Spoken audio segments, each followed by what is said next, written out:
दोस्तों एक बार फिर हम सभी हाजिर हैं और हम सब एक साथ हैं। आप देख रहे हैं मैं हूं विशाल और हमारे साथ है बसूद और हमारे साथ है शौकत और अबू हुरैरा। दरअसल लगातार जो मिडिल ईस्ट में जो डेवलपमेंट्स है उस पर हम लोग अलग अलग वीडियोस भी बना रहे हैं और आपको अपडेट करने की कोशिश कर रहे हैं और सही तस्वीर पेश कर रहे हैं। हमारी कोशिश है कि जो सच्चाई वो आप तक पहुंचे। तो इसी कोशिश में आज हम सब एक साथ इसलिए है ताकि कई तरह के सवालात हैं जिनका जवाब हम आपस की बातचीत से और जो हमने अभी ऑब्जर्व किया है, जो रिपोर्ट्स को हमने देखा है, समझा है, खंगाला है, उसकी बुनियाद पर हम ये तय कर सके, ये बता सके आप तक कि जो आपके जहनों में सवाल है उसका जवाब हम किस हद तक दे पाते हैं। सबसे बड़ी बात यह है कि जो जंग, जिसे अगर हम जंग नाम दें तो जंग का आज 5वां दिन है और आज 5वां दिन होते होते आप ये देखिए कि ना तो अमेरिका या इस्राइल वो ये कह रहा है कि वो जंग से पीछे हटेगा और ना ईरान झुकने को तैयार है। तो सीधे चलते हैं कि इस वक्त ताजा हालात क्या हैं और बड़ी इसमें खबरें ऐसी कौन सी है जिसका जिक्र करना बेहद जरूरी है। अबू हुरैरा, मैं आपके पास ही आना चाहूंगा। आज आपने बहुत सारे सुबह से कुछ वीडियोस भी बनाए हैं, एक्सपीरियंस बनाए हैं, तो मुझे ये बताएं कि क्या है इस वक्त आज की सूरत हाल, क्या नजर आ रही है? बहुत शुक्रिया विशाल। देखिए, जाहिर सी बात है कि आज इस लड़ाई का, कशीदगी का और जंग अगर हम कहें तो आज 5वां दिन है और 5वें दिन में अभी तक जो बड़ी खबर आई है वो दुबई में भी जो अमेरिका की एम्बेसी है वहां पर ईरान ने एक तरह से अटैक किया और ईरान के ड्रोन एक तरह से आकर गिरे हैं। तो ये एक बड़ी खबर है। आपको याद होगा कि इससे पहले सऊदी में रियाद में भी जो अमेरिका की एम्बेसी है वहां पर ईरान ने अटैक किया था और वहां पर भी हालांकि कोई जानी नुकसान तो नहीं हुआ था क्योंकि अमेरिका ने अपने अमले को हर जगह एक तरह से अलर्ट कर दिया है। लेकिन एक सिंबॉलिक अगर कहा जाए तो पूरे मिडिल ईस्ट में ये अमेरिका और इजराइल की जहां जहां जो तंसीबात हैं, जहां पर उनका जो अमला है, वहां पर जो सिक्योरिटी फोर्सेस हैं, उन्हें नुकसान पहुंचाने की ईरान अपनी तरफ से पूरी कोशिश कर रहा है। और आपको याद होगा कि जब ईरान के supreme leader Ayatollah Ali Khamenei जिंदा थे, बाहयात थे, शहीद नहीं हुए थे, उस वक्त भी उनकी तरफ से बयान आया था कि अगर ईरान पर दुश्मन बुरी नजर से देखता है, ईरान पर कोई हमला किया जाता है तो इजराइल के साथ साथ अमेरिका के जो तंसीबात, अमेरिका के जो एयरबेस मशरिक़ वुस्ता में, मिडिल ईस्ट में मौजूद हैं, वहां हम एक तरह से उसे तबाह बर्बाद कर देंगे, उसे खत्म कर देंगे। तो आप देखिए कि आज 5वें दिन लगातार जंग का दायरा, लड़ाई का दायरा एक तरह से बढ़ता जा रहा है। जो लड़ाई दरअसल इजराइल और अमेरिका ने शुरू की थी हमला करके ईरान पे, वो अब पूरे मशरिक़ वुस्ता में अब एक तरह से फैल गई। मशरिक़ वुस्ता का कोई भी मुल्क विशाल आप उठाकर देख लीजिए कि इस वक्त महफूज नहीं है कहीं भी, जहां भी, क्योंकि मशरिक़ वुस्ता में जितने भी ममालिक हैं वहां पर तकरीबन हर मुल्क में हिंदुस्तानी बसते हैं और हिंदुस्तानी वहां पर एक तरह से रहते हैं। आपने जिक्र किया तो थोड़ा सा मैं आपको रोक के बताना चाहूंगा कि काफी, लेकिन अब ये कोशिशें हो रही हैं कि हिंदुस्तानी, जैसे कल आपको बता दूं कि कल पहली फ्लाइट दुबई से आई है जिसमें 149 जो भारतीय थे वो वापस आए। तो थोड़ा क्योस तो है जो आप बता रहे हैं और चूंकि भारत की काफी बड़ी तादाद में तमाम मुल्कों में लोग हैं, तो क्या ऐसा लग रहा है आपको कि फिर से वो लोगों के आने का सिलसिला अभी जारी रहेगा, ये दबाव बन रहा है? ये सवाल बल्कि मैं शौकत से कर लेता हूं। शौकत, ये जो हालात अभी जो बदले हैं, ऐसे में मेरा सवाल सिर्फ ये है कि क्या जो उर्दन है या कुवैत है या बहरीन है या यूएई है या सऊदी अरब या कुवैत है, यहाँ के रहने वाले जो लोग हैं, जो बाहर के लोग वहां रह रहे हैं, उनमें तो एक बेचैनी है, लेकिन आप क्या महसूस कर रहे हैं? खबरों में क्या आ रहा है कि वहां की अवाम में भी ये बेचैनी है कि हम पे हमला क्यों हो रहा है? जी विशाल, पहले मैं आपको एक चीज बताता हूं। मुझे लगता है कि जिस तरह से ईरान पे अमेरिका और इसराइल का हमला स्टार्ट हो गया था, जिस तरह की उनकी प्लानिंग थी, मुझे लगता है कि शायद उन्होंने ऐसा नहीं सोचा था, उन्होंने इतना कैलकुलेट नहीं किया था, इतना शायद वो उनके पास ये भी नहीं था इनपुट की शायद इतना ईरान बढ़ा देगा। अगर ईरान पहले ही कह चुका था, जब से ये कॉन्फ्लिक्ट चल रहा था, बातचीत चल रही थी, बहुत सारी चीजें हो रही थी, ईरान हमेशा ये बात क्लियर कट कहता था कि अगर हम पे कुछ हमला होता है, अगर हमारे ऊपर बुरी नजर डाली जाती है, तो आसपास के जितने भी कंट्रीज में जितने भी अमेरिका के मफादात हैं, उनके एयरबेसेस है, उनके जो भी बिजनेस हाउसेज हैं, उनको हम टारगेट करेंगे। और शायद उसको उतना सीरियसली नहीं लिया गया और आज ईरान ने वो करके दिखाया। रही बात, ये जाहिर सी बात है, जंग जब होती है तो अवाम में बेचैनी होती है। तो और ये गल्फ कंट्रीज ऐसी है, ये यूजुअली पीसफुल रही हैं। इन सब चीज, मतलब जिस तरह की जंगे माहौल रहे हैं बाकी कई सारी मुस्लिम कंट्रीज में या बाकी कंट्रीज में, जिस तरह से साल 2 साल में कुछ न कुछ होता रहता था, ये कंट्रीज, ये प्लेसेस ऐसी थी जो यूजुअली पीसफुल रही हैं। यहाँ के लोगों ने ये सब नहीं देखा है, तो मुझे लग रहा है इस वजह से वहां थोड़ा ज्यादा पैनिक है।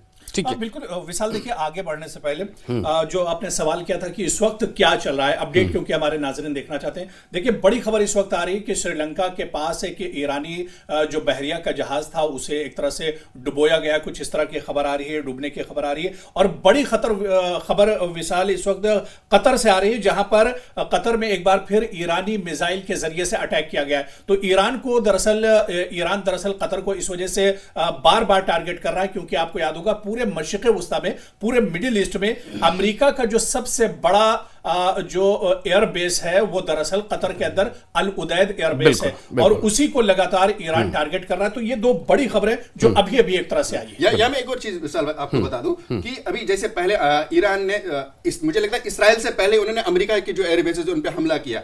आसपास की जितनी कंट्रीज थी उनपे ऑलमोस्ट जितनी भी एयरबेसेस थी या नेवल बेसेस थी अमेरिका की, उनको टारगेट किया गया है, उनको मिसमार किया गया है। इसके बाद यूएस की एम्बेसीज भी अब सेफ नहीं है। जैसे आप यहाँ बिल्कुल लगातार एम्बेसीज पे हमले हुए हैं, चाहे वो रियाद में हो या फिर और दूसरे मशरिक़ वस्ता के दूसरे ममालिक में हो।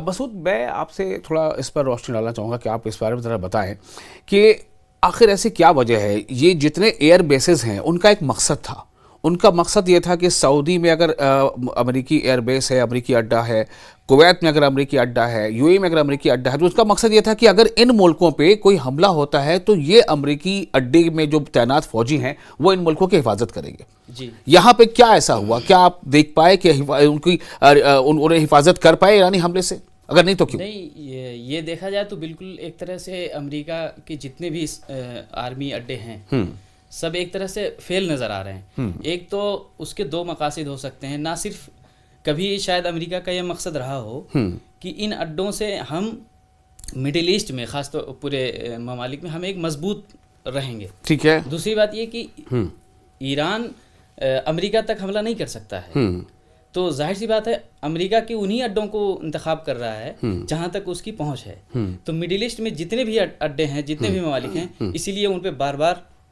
और रात में भी ये बात तो ईरान की तरफ से हो गई। आपको याद होगा बीच में एक बार जब हमास की टॉप लीडरशिप की मीटिंग कतर दोहा में हो रही थी तो उस पर ईरान ने मिसाइल दागे थे, इसराइल ने मिसाइल दागे थे, और तब बड़ा वाबिला मचा था, तमाम मुस्लिम कंट्रीज की मीटिंगें हुई थी और ये हुआ था। और फिर अमेरिका ने कहा था कि हमने इसराइल को तंबीह कर दिए कि वो हमला नहीं करेगा, और तब ये सवाल उठा था कि आखिर अमेरिकी फौजी जो एयरबेसेस में, तो उन्होंने क्या किया, क्यों नहीं उन्होंने रोका उस हमले को, इंटरसेप्ट क्यों नहीं किया?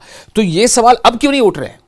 जाहिर सी बात है, जब अली खामनेई साहब बाहयात थे उसी वक्त उन्होंने वाज़ेह कर दिया था कि अगर बल्कि ईरान के जो कमांडर्स थे, बाकी जो भी IRGC के जितने भी वो थे कमांडर, उन्होंने पहले ही बता दिया था कि अगर कुछ होता है अली खामनेई के साथ तो हम इन सब अड्डों को निशाना बनाएंगे। ठीक है। तो जाहिर सी बात है ये सारे मैसेज उन गल्फ कंट्रीज को पहुंच चुके थे। जैसे ही अली खामनेई साहब पे अटैक होता है, ये ईरान ने 2 घंटे के अंदर जवाबी कार्रवाई शुरू कर दिया और इन्हीं सारे बिल्कुल विशाल, जो बात आपने मसूद से अभी सवाल किया, मुझे तो ये लग रहा है कि जो पहले से अमेरिका के एयरबेस पूरे खित्ते में आप देखिए हैं, पूरे मशरिक़ वस्ता में 7 या 8 बड़े एयरबेस हैं जहां से अपनी जो सिक्योरिटी जितने भी मूवमेंट्स हैं वो अमेरिका एक तरह से करता है। आपको क्या नहीं लगता कि ये एक बहुत पहले से सोची समझी साजिश के तौर से हो कि मशरिक़ वस्ता में यहाँ पर जितने भी है, आप देखिए कि अमेरिका के अपने मफादात तो जुड़े ही हुए हैं, चाहे तेल को लेकर हो, पेट्रोलियम गैस को लेकर हो, या इसके अलावा आप देखिए कि इजराइल का जो सबसे बड़ा मफाद इस पूरे उससे जुड़ा हुआ है और उसके पीछे जो मकसद इजराइल का वो ग्रेटर इजराइल का है। और कहीं ना कहीं अमेरिका दरअसल उसने अपने ये एयरबेस इसी वजह से बना के रखे थे कि आने वाले दिनों में अगर अपने ग्रेटर इजराइल के मकसद पर इजराइल काम करता है तो अमेरिका वहां पर मदद के लिए पहले से एक तरह से मौजूद। तो मतलब मैं उसी पॉइंट पे आना चाहता था शौकत, क्या इसका मतलब ये हुआ कि ये जो अमेरिकी बेसिस थे, मेरा सवाल आप समझिए, ये तमाम अमेरिकी बेसिस सऊदी में भी हैं, कुवैत में भी है, बहरीन में भी है, यूएई में भी है, कतर में भी है, तो इनका मकसद क्या था आखिर? अगर इनका मकसद इन मुल्कों की हिफाजत करना था बैरूनी हमलों से, तो ईरान अगर हमला कर रहा है तो इन्होंने हिफाजत क्यों नहीं किया? ये तो खुद अपनी हिफाजत भी नहीं कर पा रहे, अपने बेसिस पे हमले नहीं रोक पा रहे। बिल्कुल, इस वक्त सबसे बड़ी बात जो गल्फ कंट्रीज है, जो अरब कंट्रीज हैं, आप पहले एक चीज समझिए, ये वही सब कंट्रीज है जो बहुत मतलब इक्तिसादी तौर पे बहुत खुशहाल है, जिनके पास बहुत पैसा है, ठीक है, तो लेकिन डिफेंस के एतबार से ये थोड़ा बाकी जो कुछ मुस्लिम कंट्रीज है जिन्होंने डिफेंस के शोबे में आगे बढ़े, उनके मुकाबले में डिफेंस में तो ये डिपेंडेंट है अमेरिका। ठीक है। हाँ। तो उनके एयरबेस होने से उनको ये था कि शायद हम महफूज रहेंगे। हाँ। लेकिन आप याद रखें, अमेरिका है ये सिर्फ अपने मफादात की सोचता है, और आज वो साबित हो गया।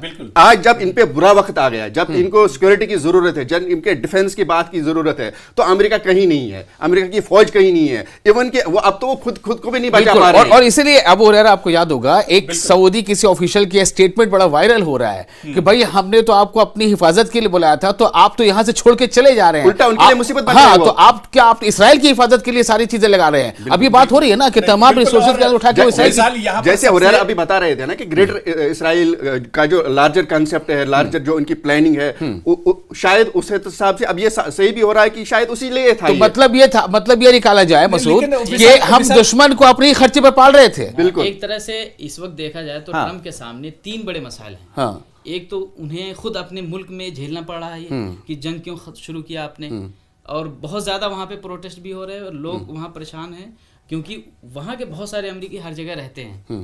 तो एक ट्रम्प को अपने मुल्क में खुद झेलना पड़ रहा है, दूसरा इजराइल को बचाए या फिर मिडिल ईस्ट कंट्रीज को बचाए।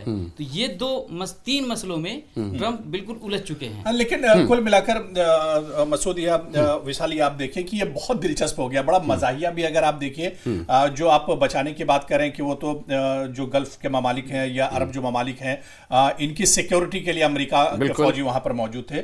लेकिन आप देखिए कि एक बहुत निहत्था आप कह लीजिए ईरान पर जिस तरह से पाबंदियां अमेरिका ने लगा के रखी, जिस तरह से ना तो उसके पास इतना असलहा गोला बारूद है, करेंसी आप देख लीजिए कि बहुत कमजोर एक तरह से है। 35-40 सालों से वो पाबंदियां झेल रहा है। जी, वो खुल के तिजारत नहीं कर सकता, वो खुल के अपने तेल को तमाम देश में बेच नहीं सकता। बिल्कुल। तो मैं वही कह रहा हूं कि ये बहुत दिलचस्प है कि एक कमजोर जो ईरान है वो दरअसल आप देखिए उसने पूरे मशरिक़ी वस्ता में खलबली मचा दी है। अमेरिका भी सोचने पर परेशान हो गया है, इजराइल भी एक तरह से सोचने पर परेशान हो गया। तो कहीं ना कहीं ये बहुत दिलचस्प अब जो जंग का मंजरनामा है, हालांकि जंग कितने दिन चलेगी, डोनाल्ड ट्रंप ने कहा है कि 1 महीने। अगर अमेरिका और जो सुपर पावर है वो ये कह रहा है कि इस जंग में 1 महीना लग जाएगा, इसका मतलब यह है कि ईरान कहीं ना कहीं मजबूत है।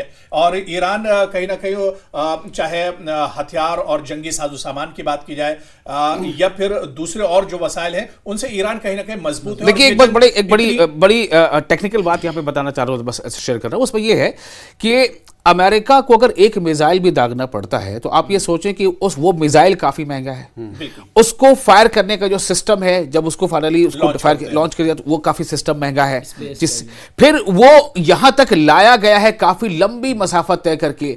तो कुल मिलाकर यहां बात ये आ रही है कि इन तमाम चीजों का मुकाबला ईरान उसके मुनासबत से 100 गुना कम कीमत के एक मामूली ड्रोन से कर ले रहा है। बिल्कुल। तो ये इतना भारी पड़ रहा है अमेरिका पर, मतलब माली अखराजात के तौर पे, कि अमेरिका ज्यादा दिनों तक सस्टेन नहीं कर सकता। इससे भी बड़ा मिसाल आप देखिए कि मिसाइल आप मारते हो उस पर तो खर्चा आ ही रहा है, अरबों खरबों रुपए और करोड़ों रुपए, लेकिन जो इसको इंटरसेप्ट आप करते हैं, एक मिसाइल या एक ड्रोन को रोकने के लिए आपको कई इंटरसेप्टर्स का इस्तेमाल करना पड़ता है, और उस पर भी बहुत खतीर रकम जो है एक तरह से खर्च होती है, एक बड़ी माली मदद उसके लिए चाहिए होती है। और यह कहा जा रहा है क्योंकि इससे पहले इजराइल 12 दिनों की जंग ईरान के साथ लड़ चुका है, उससे पहले भी ईरान ने बड़े हमले इजराइल के ऊपर किए थे। तो और इजराइल हमेशा से ही आप देखिए कभी लबनान के साथ, कभी शाम के साथ, कभी सीरिया और कभी ईरान, तो वो हमेशा एक तरह से जंग की हालत में ही रहा है। और ऐसे में जो एक्सपर्ट्स और माहिरीन, जहां पर मैं कुछ पढ़ भी रहा था, मैंने वहां पर भी देखा कि इजराइल के पास डिफेंस सिस्टम जो है वो भी अब एक तरह से नाकारा हो रहा है, और बहुत दिनों तक वो एक तरह से अपने आप को नहीं बचा पाएगा। आपको एक ताज़ा एग्जाम्पल देता हूं। अभी जो ये गुज़िश्ता रात नहीं बल्कि परसों रात की बात है, मगर आप ये कह लें कि 2 मार्च की शब में क्या हुआ, ईरान ने ताबड़तोड़ फायरिंग की, मतलब मिसाइल दागे, और इंटरसेप्टर्स का हाल ये हुआ कि इंटरसेप्टर्स जितने हैं, जिनको आयरन डोम भी कहा जाता है, वो उसको डॉज कर गया, उसको मतलब धोखा देके, और फिर वो मिसाइल अपने हदफ को निशाना करने में कामयाब हुआ। क्या है टेक्नोलॉजी देखिए, एक मिसाइल आ रहा है सपोज, इससे पहले कि उसको इंटरसेप्ट किया जाता, वो टुकड़ों में बढ़ के 10 और 80 मिसाइलों तक में बढ़ जा रहा है, 80 छोटे-छोटे मिसाइल में बढ़ जा रहा है। अब वो इंटरसेप्टर वो किसी 1, 2, 3 को तो इंटरसेप्ट कर सकते हैं, 80 को तो इंटरसेप्ट कर नहीं सकते। नतीजा यह है कि बहुत बड़ी तबाही हुई है। और ये टेक्नोलॉजी के बारे में कहा जा रहा है कि इस टेक्नोलॉजी में कहीं ना कहीं चाइना ने मदद की है ईरान की। मसूद कुछ कहना चाह रहे थे? लेकिन मैं ये कहना चाह रहा हूं कि जिस तरह ईरान और अमेरिका के पिछले 2 महीने से ज़बानी जंग एक तरह से शुरू थी और ईरान ये कह भी रहा था कि हम पूरी तरह तैयार हैं। अगर हम 3 से 4 दिन जो ये 5 दिन का जंग का अगर हम देखें तो ऐसा लगता है कि ईरान वाकई पहले से जंगी पॉलिसी पे बहुत अच्छे तरीके से काम किया था। 3 से 4 दिन का अगर हम देखें पूरी तरह से तो कहीं ना कहीं ईरान अमेरिका को परेशान करता हुआ नजर आ रहा है, चाहे वो गल्फ कंट्रीज पे अटैक करना हो, इजराइल पे करना हो। और अभी बात हो रही थी कि अमेरिका बहुत खर्च उठाएगा।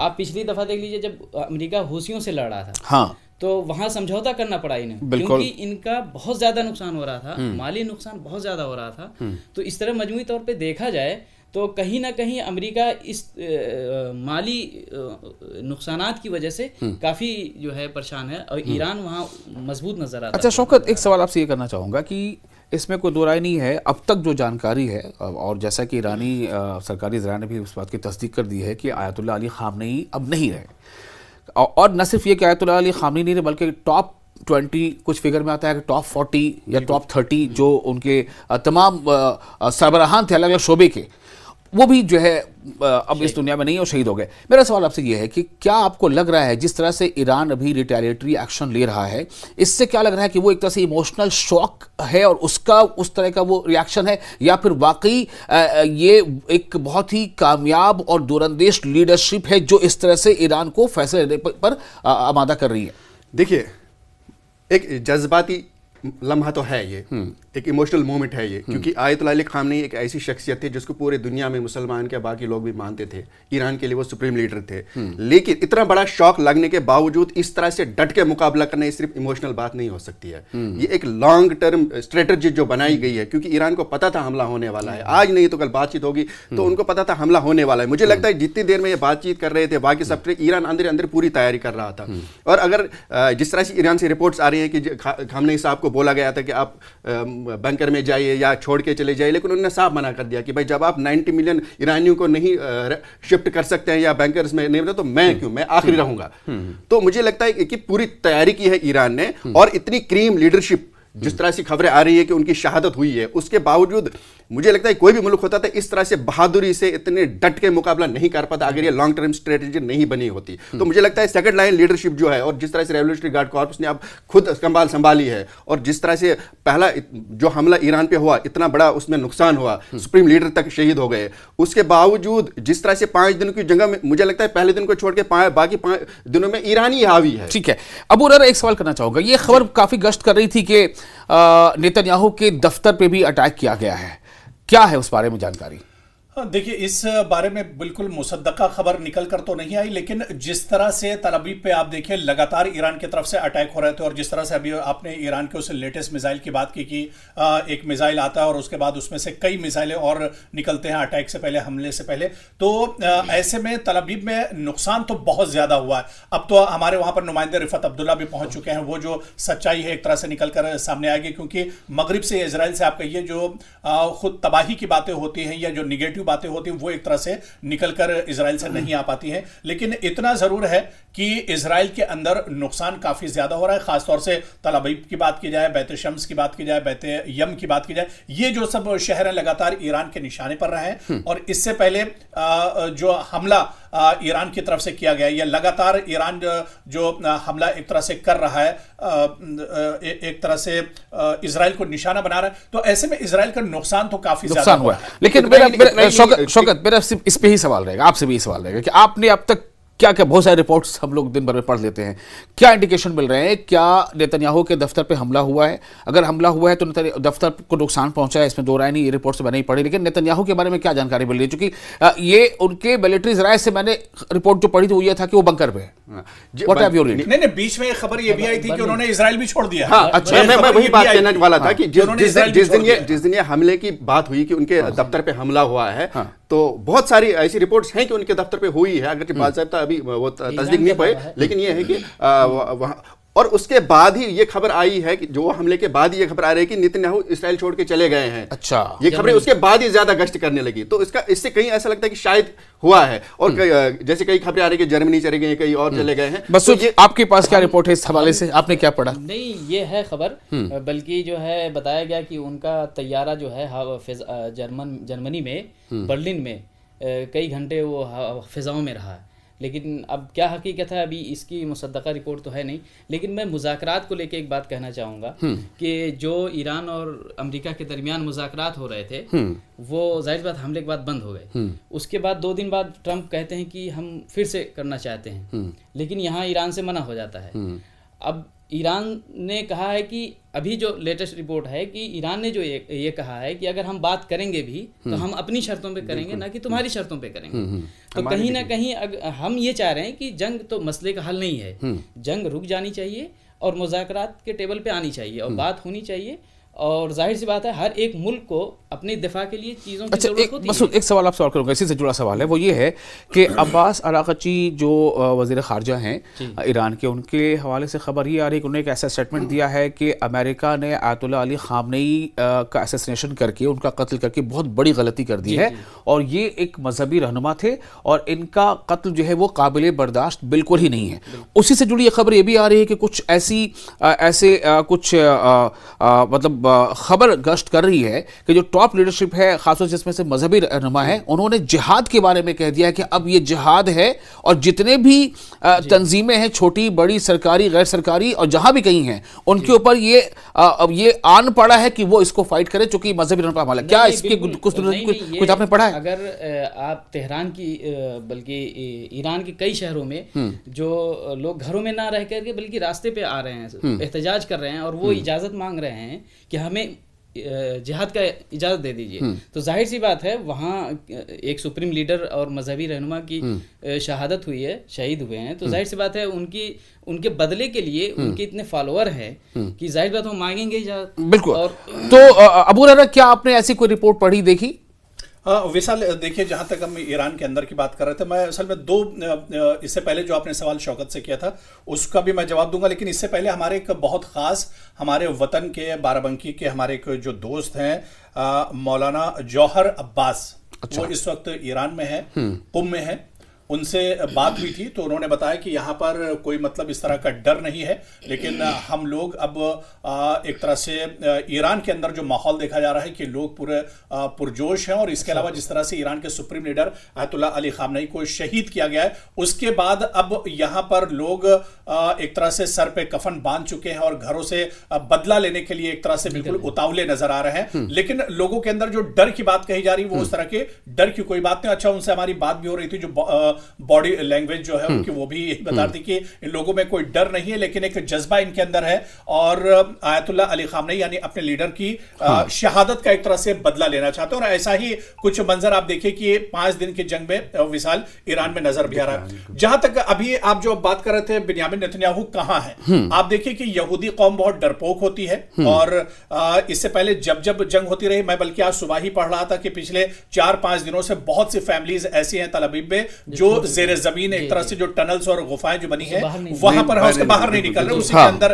एक तरह से वो है। और ऐसे में जब विशाल जो अभी हम जिक्र कर रहे थे कि अब चाहे वो आयरन डोम की बात करें, एरो 3 की बात करें या सिजलिंग कौन सा एक उनका जो एक थार है, ये सब अब काम नहीं कर रहे हैं। जिस तरह से जो लेटेस्ट ड्रोन ईरान इस्तेमाल कर रहा है, जो मिसाइल इस्तेमाल कर रहा है, तो ऐसे में अब बिन्यामिन नेतन्याहू जाहिर सी बात है अपनी जान बचाने के लिए अब वो अगर इजराइल के अंदर होंगे तो कहीं ना कहीं बंकर के अंदर ही होंगे, कहीं नजर तो नहीं आ रहे। आपको याद होगा जब 12 दिनों की जंग हुई थी और जब ईरान ने बहुत जबरदस्त हमला किया था तल अवीव पर, तो 1-2 जगहों पर बिन्यामिन नेतन्याहू मुशाहिदा करने के लिए, उस तबाही को देखने के लिए गए थे और उन्होंने बाकायदा बयान दिया था। और आपको याद होगा कि उसी वक्त एक बड़ा सा धमाका हुआ था जिससे वो डर भी गए थे। सोशल मीडिया पर यह तस्वीर काफी ज्यादा वायरल भी हुई थी। तो ऐसे में मुझे लग रहा है कि शायद वो अपने आप को बचाने के लिए बिन्यामिन नेतन्याहू अगर इजराइल में है तो वो बंकर के अंदर ही होंगे। एक चीज और मैं कहना चाहूंगा कि जिस दिन खामनेई को शहीद किया गया उस दिन एक स्कूल पर जो गर्ल्स स्कूल था, ये वो उसका नजारा आप देखिए, आप बताइए जरा, इनको दिखाएं हमारे नाज़रीन को ये। अच्छा, अभी वो तस्वीरें आ जाएंगी तो आप बता दें। मैं कहना चाह रहा हूँ कि जो तकरीबन 150 से ज़्यादा तालिबात वहाँ शहीद हो गई, तो अगर ईरान में देखा जाए तो कहीं ना कहीं उनकी शहादत, जो बच्चों की मौत हुई है, उसने झकझोर दिया है। बिल्कुल बिल्कुल। वो और सिर्फ जो है ना सिर्फ ईरान को हाँ, बल्कि पूरी दुनिया, बिल्कुल जिस तरह की जो इंसानियत सोच वाकत है। बिल्कुल। लोग जो दम भरते हैं, हालांकि डोनाल्ड ट्रंप हो या बिन्यामिन नेतन्याहू, किसी ने इसका तस्करा नहीं किया है। बिल्कुल ये इस बात सही है। और उस पे अहम ये है कि वो तमाम बच्चियां जो हैं वो 12 साल से कम उम्र की हैं। जी, जी। और उसका जब उनका जो ग्रेवयार्ड तैयार किया जा रहा था, कब्रिस्तान जब तैयार की जा रही थी, तो उसका एक एरियल शॉट जो है वो अब्बास अराक़ची ने उसको शेयर भी किया है। वो हमें कुछ देर पे अभी दिखाऊंगा, यहाँ पर तस्वीरें हैं और वो बिल्कुल एकदम जज्बाती मंजर है। आप सोचें कि जो कोई भी अगर एक नज़र उसको देखता है तो ये समझ सकता है कि भाई ये क्या है, और उसके वो आपे से बाहर हो सकता है कि भाई आपको अटैक करना था, आप मानना चाहते थे आयतुल्लाह अली ख़ामनेई को या ईरान के टॉप लीडरशिप को, इन बच्चों ने आपका क्या बिगाड़ा था। और उन बच्चों, आप देखिए कि जिस तरह से तस्वीरें आई हैं, उनके बैग्स, उनके चप्पल, उनके इंस्ट्रूमेंट, पेंसिल बॉक्सेस, किताबें। और एक और चीज है, जैसे ट्रंप बोलना चाह रहे हैं कि मैं मुस्लिम खवातीन को उनको हक दिलाना चाहता हूं, इधर आप उनको ही शहीद कर रहे हैं। यहाँ पे भी आप फिर आप गजा में देख लीजिए, वहाँ के बच्चियों के साथ, तो इधर से आप कर रहे हैं उनके राइट्स की बात, मुस्लिम खवातीन की बात कर रहे हैं, उधर से उनको मार रहे हैं। तो एक डबल स्टैंडर्ड है ये। लेकिन डबल स्टैंडर्ड की जहां तक शौकत बात है, आप देखिए डोनाल्ड ट्रंप ने इससे पहले कहा था कि अमेरिका का B-2 बम्बर गया है और जो एटमी जो ठिकाने हैं ईरान के, उसको तबाह कर दिया। बिल्कुल। और अभी वो दोबारा से फिर से एटमी ठिकाने बन गए हैं ईरान के अंदर। फिर तो ये कुछ बहुत सारे अड्डों को हमने तबाह कर दिया। अभी जी, जी। लेटेस्ट बयान आया है कि ट्रंप ने कहा है कि हमने बहुत ज्यादा सारे ठिकानों का, IRGC के कई ठिकानों को भी कहा है हमने तबाह कर दिया, लेकिन फिर भी ईरान रिटेलिएट कर रहा है, हर जगह हमले कर रहा है। तो यही डोनाल्ड ट्रंप का ये जो झूठ है, अमेरिका का जो झूठ है या इजराइल का जो झूठ है, इजराइल ने फिर कहा कि ईरान ने हाइपरसोनिक मिसाइल बना ली है, एटम बम उसके पास है, हमें बहुत ज्यादा खतरा है, इस वजह से हम अटैक कर रहे हैं। इससे पहले भी इसी तरह का बहाना देखिए, ये जो तस्वीर है ये इसराइल की तस्वीर है, जब तेल अवीव की तस्वीर है। ये तेल अवीव में जो ईरानी मिसाइल गिरे, देखिए किस तरह से स्कैटर्ड मिसाइल हैं और मिसाइलों को रोक नहीं पाया जा सका है, ये रोका नहीं जा पाया। ये खास तस्वीर हमें दिखाना चाहूंगा नाज़रीन को। और इसके बाद ही आप देखेंगे कि इसको कहते हैं क्लस्टर मिसाइल, यानी एक मिसाइल आता है और बिल्कुल वो ड्रॉपिंग से पहले कई छोटे छोटे मिसाइल बन जाता है, तो इंटरसेप्टर जो है वो कंफ्यूज हो जाता है कि उसको कैसे इंटरसेप्ट किया जाए। तो ये तस्वीर वहां की है, हमारे नाज़रीन देखें कि ये ईरानी हमले में किस तरह से वो कामयाब हो जा रहे हैं। और इन तस्वीरों के बाद आप अंदाजा कर सकते हैं कि तेल अवीव में जिन लोगों के हालात कैसे, ये भी देखिए तस्वीर, ये भी तेल अवीव की तस्वीर है, ईरान मिसाइल स्ट्राइक्स। तो इससे ये अंदाजा हो रहा है कि तेल अवीव में लोगों की कैसे वो खलबली मच रही है, वहां पे लोग परेशान हो रहे हैं। और बैत शमस का जिसका आपने जिक्र किया था अबू हुरैरा, वहां शुरुआती रिपोर्ट आई कि 9 लोगों की मौत हुई है। अब वो रिपोर्ट बढ़ के 12-13 तक ऑफिशियल रिकॉर्ड है। जी जी। और वो भी वो तमाम लोग थे इसराइल के, वो लोग थे जो शेल्टर में ठहरे हुए थे जाके, यानी बंकर नुमा जो शेल्टर है वहां ठहरे थे और उनकी मौत हुई है मिसाइल से। बल्कि मिसाइल आज सुबह तो मैं पढ़ रहा था कि ये जरा सा मैं रोकना चाहूंगा, देखिए वो स्कूल का मंजर देखिए, ये स्कूल में देखिए, बहुत ही इमोशनल। बिल्कुल ये तस्वीर देख सकते हैं किस तरह से क्लासरूम में मतलब मिसाइल हमला हुआ और बच्चों की जो बच्चों की किताबें तक पड़ी है, उनके बैग्स किस तरह से मलबा एक तरह से मलबे में तब्दील हो गया। ये तस्वीर आप देखिए, पूरा का पूरा स्कूल डैमेज हो गया है, मिसाइल आकर सीधे यहां पर लगता है और पूरा का पूरा स्कूल देखते ही आन भर में एक तरह से तबाह बर्बाद हो गया। और इसके बाद नेतन्याहू क्या कहते हैं कि ईरान जो है वो सिविलियन एरिया पे हमले कर रहा है। अब ये देखिए, ये हमला कहां का था, ये देखिए इन बच्चों की तस्वीर है, ये बच्चियां अब दोबारा नहीं आ पाएंगी, इन बच्चों की जान ले ली गई है अमेरिका इसराइल। ये वो कब्रिस्तान, हाँ, इज्तिमाई कब्रें जो बनाई गई, ये 160 कब्रें। तो अब सवाल यही पैदा होता है कि ईरान यहां पर कहीं ना कहीं सिंपैथी और मोरली भी अपर हैंड है, इसमें कोई दो राय नहीं है। और इस जंग में ये तो दुनिया देख रही है कि ये जो जंग हुई है इसकी शुरुआत ईरान ने नहीं की, पहला हमला अमेरिका और इसराइल ने मिलकर किया। और अब जैसा कि कहना है ईरान का कि हम इसको खत्म हम करेंगे। मसूद, आप कुछ कहना चाह रहे हैं? मैं वो कह रहा था, जब वो तस्वीर आप दिखा रहे थे तेल अवीव की, तो हम सोशल मीडिया पे रात में देख रहे थे, तो इस तस्वीर को लेकर लोग कंफ्यूज थे, क्या ये तस्वीर झूठी है, फेक है या बनाई गई है किसी तरह से। वहां लोगों ने AI से पूछा कि क्या तस्वीर सच है, तो AI ने बताया कि ये सच है, क्योंकि इतनी भयंकर तस्वीर थी वो, जिस तरह ईरान ने मिसाइल अटैक किया है कि लोग कंफ्यूज थे कि ये लग रहा है कि ये जो है फेक वीडियो है। मैं उस वक्त ये कहना चाह रहा था कि इसके बारे में लोग काफी जो है पूरे हमले को देख रहे हैं और जिस तरह ईरान एक्सपोज हो रहा है इससे अटैक कर रहा है, और उसके दावे, इसराइल के दावे जिस तरह इसराइल के दावे थे कि हमारे इंटरसेप्ट कर लेंगे हमारे एयरड्रोम, कुछ नहीं हो रहा है। अच्छा शौकत, एक सवाल मैं आपसे ये करना चाहूंगा कि इसमें दो राय नहीं है कि आयतुल्लाह अली ख़ामनेई जो है वो काफ़ी ज़्यादा एहतराम था उनका, लेकिन जो उनका जो कहना है, आपको याद होगा क्या नाम उनका, मैं भूल रहा हूँ, एक कमेंटेटर हैं कर्लसन, है ना, तो उन्होंने ये कहा है कि दरअसल ये मोसाद की कोशिश और साजिश है कि वो ऐसी चीज़ें करे या मिडिल ईस्ट में ऐसी जगहों पर बॉम्बिंग करे कि जिससे ये आपस में उलझ जाए। मतलब कि जो कम्युनिटी है, अगर आप ये 2 दिन पहले ही खबर आई कि एक अमेरिकन कमेंटेटर और सियासतदान है, उन्होंने कहा है कि कुछ सऊदी अरब में और शायद कतर में उन्होंने कहा है, या सऊदी अरब में और कतर में बताते उन्होंने कहा कि मोसाद एजेंट को गिरफ्तार भी किया है, कुछ जासूस पकड़े गए हैं और उनका प्लानिंग क्या थी, इन कंट्रीज में दम ब्लास्ट करना, धमाके करना। तो वो कंट्रीज जहां पे इसराइल, अमेरिका की एयर बेसेस हैं, जो अगर देखा जाए डायरेक्ट इनडायरेक्टली अमेरिका के सपोर्ट में है, वहां मोसाद का एजेंट पकड़ा जाना और जिसकी प्लानिंग ये है कि वहां बम ब्लास्ट किए जाए, तो इस पे सब चीजें क्लियर हो जाती है। विशाल देखिए, मोसाद बहुत मुनज्जम तरीके से काम करता है और पूरे ईरान में इससे पहले भी हजारों और सैकड़ों मोसाद के जासूस पकड़े गए और ईरान हमेशा इस बात से एक तरह से जूझता भी रहा है माजी में, आप देखिए। और मौजूदा जो जंग है, इतना सटीक ये पता होना कि ईरान के सुप्रीम लीडर इस वक्त कहां पर हैं, बहुत पहले से मोसाद के जासूस एक तरह से उस पर काम कर रहे थे। तो कोई बाइद नहीं है कि मशरिक़ वुस्ता में शिया सुन्नी और मजहबी जो इख्तिलाफात है या इस चीज को आपस में लड़ाने के लिए, हवा देने के लिए ऐड करना ये चाहूंगा कि अभी जब से कतर और गल्फ कंट्रीज पे हमला हो रहे हैं, उसके बाद जो है इन कंट्रीज के जो लीडर्स हैं उनका स्टेटमेंट ये आया था कि हम रिटेलिएट करेंगे या ईरान को जवाब देंगे इसका।